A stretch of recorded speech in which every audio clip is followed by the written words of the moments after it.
ಪಾಂಡವಪುರ ಪಟ್ಟಣದ ಹಾರೋಳಿ ಗ್ರಾಮದ ಆಲೆಮನೆ ಬೀದಿಯಲ್ಲಿ ಹೊಸದಾಗಿ ಕೈಗೊಂಡಿರುವ ರಸ್ತೆ ಕಾಮಗಾರಿಯನ್ನು ಪುರಸಭೆ ಮುಖ್ಯಾಧಿಕಾರಿ ಸತೀಶ್ ಕುಮಾರ್ ವೀಕ್ಷಣೆ ಮಾಡಿದರು. ಈ ಸಂಬಂಧ ಗುತ್ತಿಗೆದಾರ ಸಂಬಂಧ ಮಾತನಾಡಿ, ಕಾಮಗಾರಿ ಗುಣಮಟ್ಟ ಕಾಯ್ದುಕೊಳ್ಳಬೇಕು, ಚರಂಡಿಯಿಂದ ಚರಂಡಿವರೆಗೆ ಡಾಂಬರ್ ಹಾಕಬೇಕು, ಜೊತೆಗೆ ಏನು ಸಾರ್ವಜನಿಕರು ಮನೆ ಮುಂದೆ ಹಾಕಿರುವ ಹೂವಿನ ಗಿಡಗಳು ಮತ್ತು ಕಂಬಿಗಳನ್ನು ತೆರವುಗೊಳಿಸಬೇಕೆಂದು ಈ ವೇಳೆ ಗುತ್ತಿಗೆದಾರರಿಗೆ ತಾಕೀತು ಮಾಡಿದ ಚೀಫ್ ಮುಖ್ಯಾಧಿಕಾರಿಗಳು ಕಾಮಗಾರಿಯನ್ನು ಆದಷ್ಟು ಶೀಘ್ರ ಗುಣಮಟ್ಟ ಕಾಯ್ದುಕೊಂಡು ಮಾಡಬೇಕೆಂದು ತಾಕೀತು ಮಾಡಿದರು.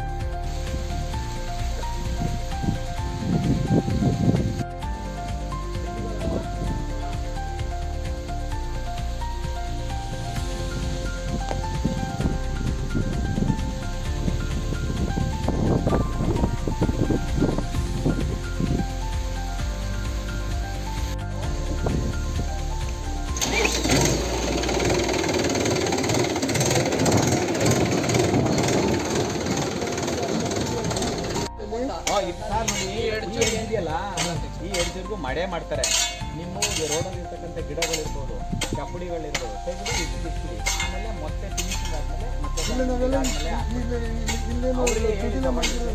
ನೀವೇ ಎತ್ತಿಡಿ. ಊರಾಕೋದು ಬೇಡ, ಯಾಕಂದ್ರೆ ಇದು ಹಳೆ ಊರಾಗಿರೋದ್ರಿಂದ ಇದಾಗ್ತದೆ. ಹಳ್ಳಿಗಳಿರ್ತದೆ, ಅವ್ರಿಗೆ ಆಪರೇಟರ್ಗೆ ದಯಮಾಡಿ, ಯಾಕಂದ್ರೆ ಒಂದ್ಸಲ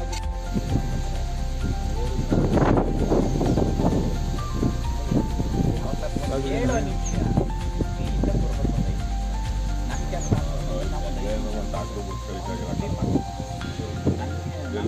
ಅವಾಗ ಬಾ ಬಂದೋಡು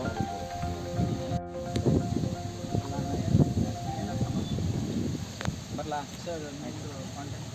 ಬೇಡ, ಅದನ್ನು ಇಂಜಿನಿಯರಿಂಗ್ ಮಾಡ್ಕೊಳ್ಳಿ ಸಾಕು. ಅವ್ರಿಗೆ ತಲೆ ಕೆಡಿಸ್ಬೇಕು.